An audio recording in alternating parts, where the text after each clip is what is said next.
Hey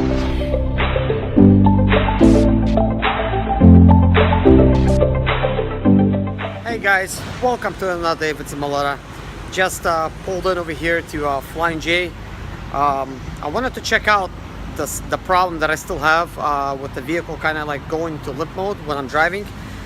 It is not too bad, except I believe it's getting a little bit worse. Worse in the fact that whenever you actually turn the key back and reset the system, it's pretty much immediate. Like the boost will last about, I don't know, like less than 30 seconds, and it pretty much resets. So that kind of tells me that there's a possible boost leak. I'm not sure why the computer's not picking it up, because the check engine light still hasn't came up, so that means I cannot detect none of that stuff. So let's pop the hood and see if the normal place where there's a rip usually occurs on the rounded pipe that actually connects to the intake manifold. Let's see if that's got a rip in it. So that's a really curious thing for me, because this happened to me a while back, and also it's kind of like mind-boggling a little bit, because it was not really throwing any codes before I did my YouTube channel, and it turned out to be that pipe. So sometimes it's really weird and surprising. A Sprinter just throws a curveball at you. What you expect should happen doesn't happen, and what you don't expect does happen. So even for somebody like me, sometimes it's a challenge. So best to do is just look around and inspect. Bad thing about it is, guys, I'm not at home. I really don't want to do too much, so I'll give you guys some ideas once I actually pop the hood open. Of course, you guys will get to see. What you want to do, guys, is look underneath this pipe here. And what I'm going to do is I'm just going to put my finger here, and I'm going to feel for it. I do not feel anything there. Of course, these parts are really dirty, so of course wearing gloves. I have gloves. I'm not wearing it right now because it might be kind of harder to detect, especially if it's very tiny. So I really don't know, and it doesn't feel like it's that hot, but for some reason my engine running above normal type of temperatures. Something I do want to check is see if wow, this is kind of hot. Well, I'm not sure what really is going on. Like, is my Sprinter overheating or something, or what? Don't do this, guys, with a bare naked hand. Might be some pressures in there, and it might spew some water. So it does have water in there, as you could see. So that means I haven't really lost any. I'm gonna add just the good thing about it, guys, it didn't take that much water. It's just a real tiny bit. Last time I added it was like 200 miles ago. You don't have to check the water this often, but I just replaced the radiator recently, and due to some water leakage out of this plastic cap over here, there's a seam right along this radiator. At the bottom it comes kind of like undone or unglued or something, and it starts leaking. Something I wanted to point out to you guys, you see that shiny pipe over there? Okay, I was blocking it with my finger. You can kind of see it. This is right now in place of my resonator. So this is basically a resonator that is it's never gonna go bad. One thing I could see, there's a lot of mess back there, like it's really crowded up and stuff. So this tells me something's spitting oil. So perhaps maybe it's a bad seal on it or something, because I could see half of the pipe is black, and there's really nothing on this side to really kick anything up. So it's obviously probably got a bad seal on it or something. There's a good chance that this is happening, and it's kind of hard to detect when you're driving. Sometimes, guys, when you get a problem, you have to look back at what you end up doing last time. If it was nothing, then of course it's kind of hard to catch. But last time I disassembled this whole front end here. I have removed of course, like everything from the front. So when I reassemble it, you always want to make sure stuff is tight, and I think I did a pretty good job. I actually used a torque type of you know, screwdriver, but I'm really not seeing anything here that could be you know, causing boost leaks. What I'm gonna try to do is I'm gonna put on some gloves and I'm gonna remove this, and I'm just gonna clean it a little bit, you know, see if that's gonna improve anything.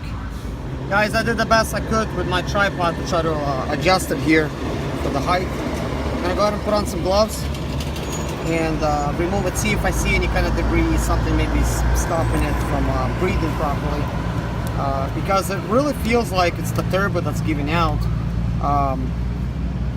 Usually it's a boost leak somewhere, so you know, who knows. I will check, of course, the resonator. I'm just going to try to push on it, see if it's going to create a better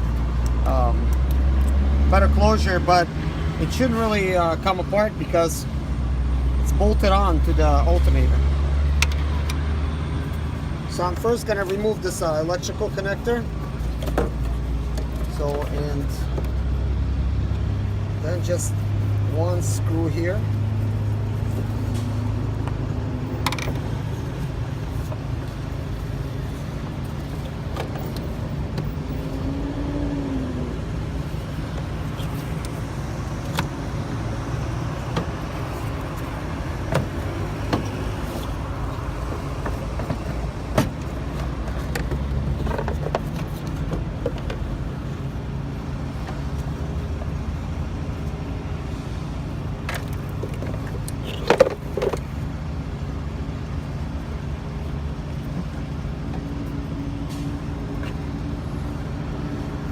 Yeah, pretty much, guys, it's really solidly kind of like the stuff is being real obstructed, in other words.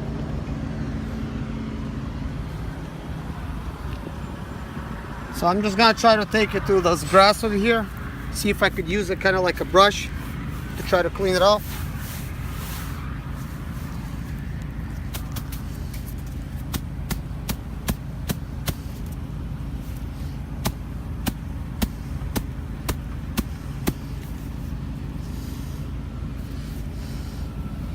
Most likely I just need a new filter.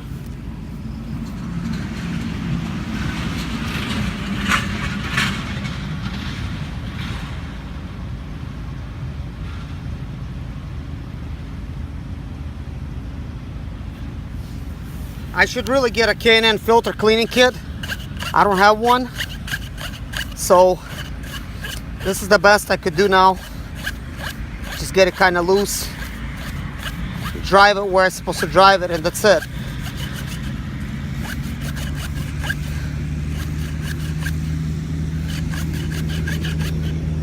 But it looks like the holes are pretty obstructed. This might allow it to breathe a little better. Hopefully, anyways.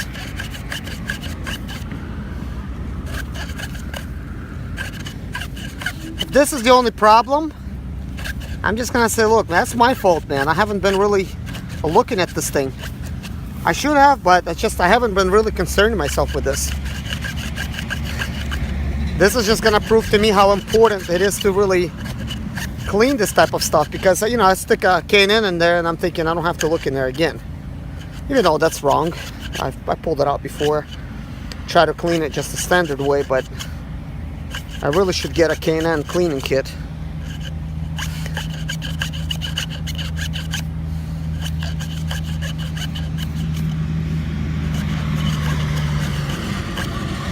There's really a lot of buildup in here.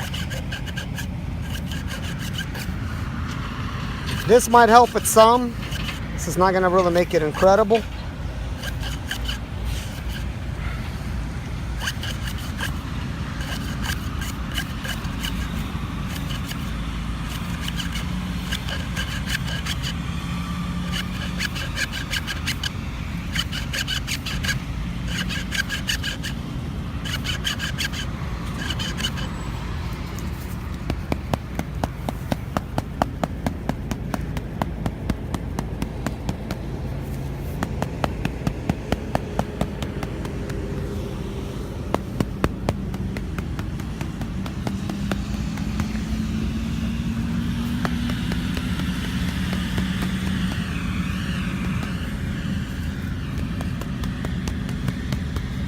Okay guys, I think this is about it. I'm gonna go try to install it.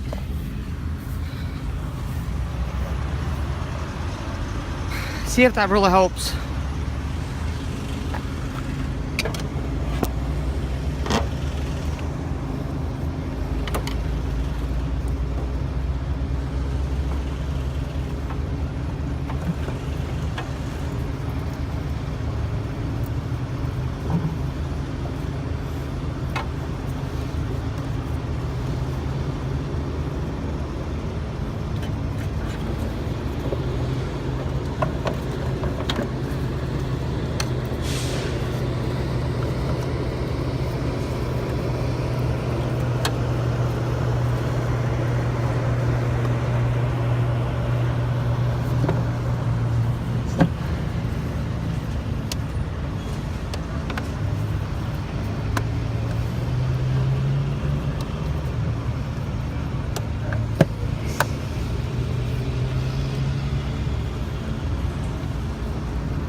You want to make sure you plug in your mass airflow sensor.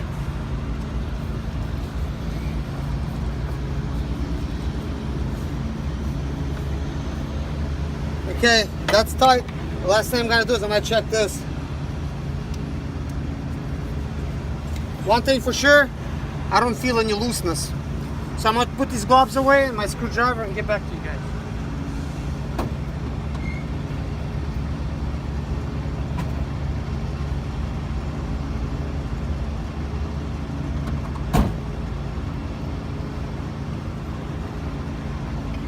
I probably needed to fail at this for me to teach you guys a lesson. Let me close the hood.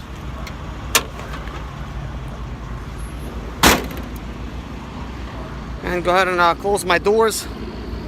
Start things up and start driving. I'm gonna go ahead and get some fuel at Flying J. I don't need that much. I just need a little bit over a quarter, just to prevent for me stopping extra, you know, and fueling up. Guys, again. I'm definitely breaking a sweat. It is kind of warm here. So let's see now. Gonna go ahead and drive to a pump.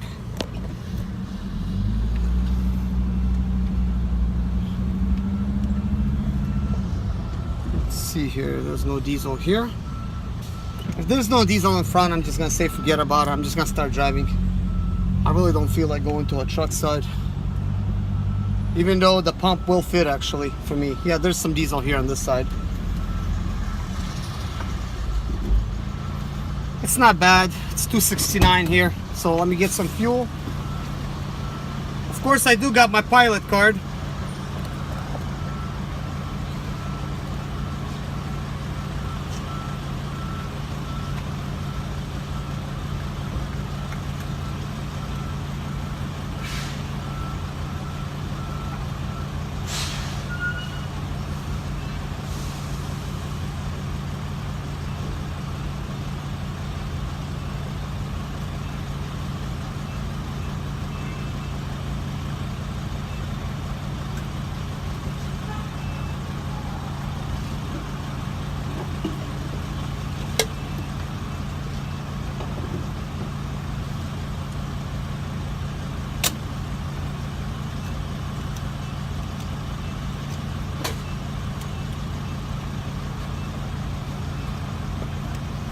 Guys, you know, if this actually,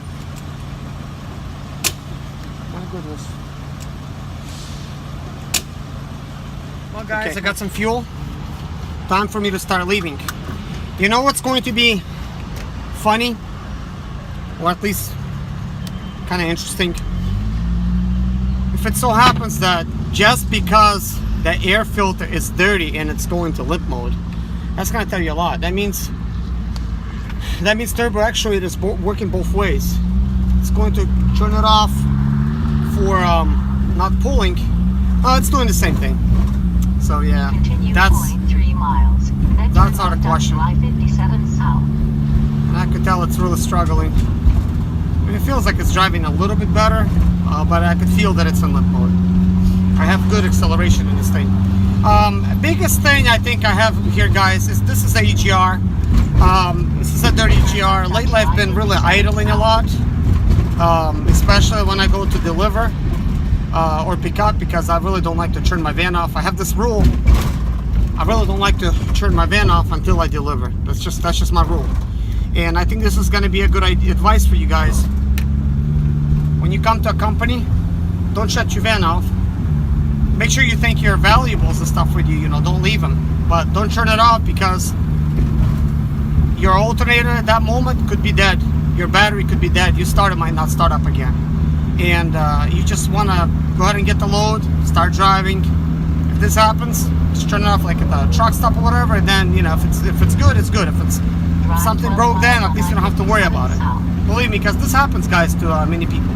One thing I will tell you, I got off the exit, and it's kind of with ease and everything. It's going pretty good. Of course, the check engine light came on. So I wonder what that's going to tell me. Let me see if I could connect it. I actually disconnected it earlier. I'm gonna try to go by feel and connect it while I'm driving.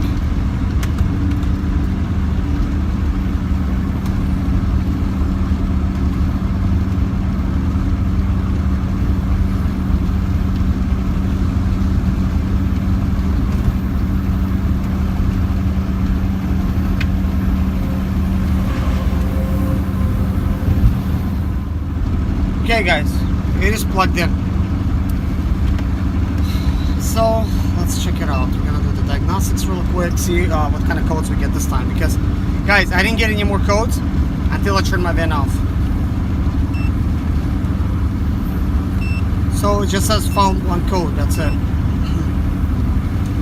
Alright, good, finally. Now this is a code that makes sense, okay? Just what I was getting ready to say, GR. PO404, exhaust gas recirculation control circuit range performance. So there you go, guys. This is the exhaust recirculation, and something I wish I could really point out, but it's really hard to do in a video. I mean, somebody would literally have to be outside, you know, filming while I'm driving. It sounds weird. It sounds like it's got a downpipe type of pressure, so this is a sound to listen for, guys. If you think it's got this real deep sound, like ooh, you know, like it's barely going, instead of like ooh, you know, then you could tell it's this deep sound, something's blocked. And what I'm thinking is the EGR is blocked. So right now I know it's in limp mode, technically. Yeah, so what I'm gonna do is I'm gonna set a cruise control. I want to write this code down, and you know, and I want to reset this. I want to write it down, guys, and I'll get back to you. And I want to do something. So, guys, here's what we're gonna do. We're gonna go ahead and clear these codes. Gonna hit erase. Yes, done. My check engine light's off. Let me see if I regain. Yes, it is out of limp mode. So what I'm gonna do is I'm gonna go ahead and drive a little bit with this, you know, and then I'm gonna let you know if it's going to come back. So this may be an old code that it realized when I shut the van off and started back up, it brought it up. But maybe by me cleaning it, you know, caused something better. But I'll tell you guys if this goes back into limp mode. Okay, so far so good. It's not going into limp mode. If it is not dropping speed. I'm doing 64 uphill, and I really cannot tell the difference. It seems like it's really lively. It's going up. And I think part of the reason because it can finally breathe. It's like, please, just give me some air, Serge, come on. So, yeah, guys, I'm gonna have to clean it. I'm gonna have to show you guys how it's done with, you know, properly with using the actual K&N cleaning stuff. Believe it or not, guys, at the time when I actually bought the K&N filter, and this is gonna go way back, guys, I didn't have any extra money for that stuff, you know, and I put it in there and I just forgot about it, man. I put this thing in, you know, since the van was 650,000 miles, and now it's 1,146,000. Oops, a little road over here, guys, and I didn't clean it since then. So what does that tell you? I mean, I've looked at it, I've kind of, you know, did a little bit, but I never cleaned it physically using the cleaning stuff. You know, so we'll see if that kit really works, if it's really worth it or not, or typical brake cleaner is gonna do the job. I don't know. Maybe it's just extra money that they want you to spend. Guys, look at all this suntan I'm getting. I'm just driving towards the sun. I think I'm getting some suntan through the window. But anyways, guys, at least it's driving a little bit better because, man, it got to a point where it's just really slow for me.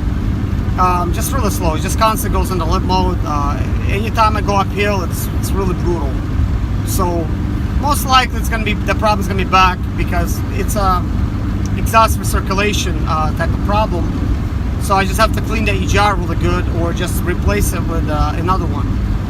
But anyways, guys, as always, thank you so much for watching. God bless you. Take care. Bye-bye.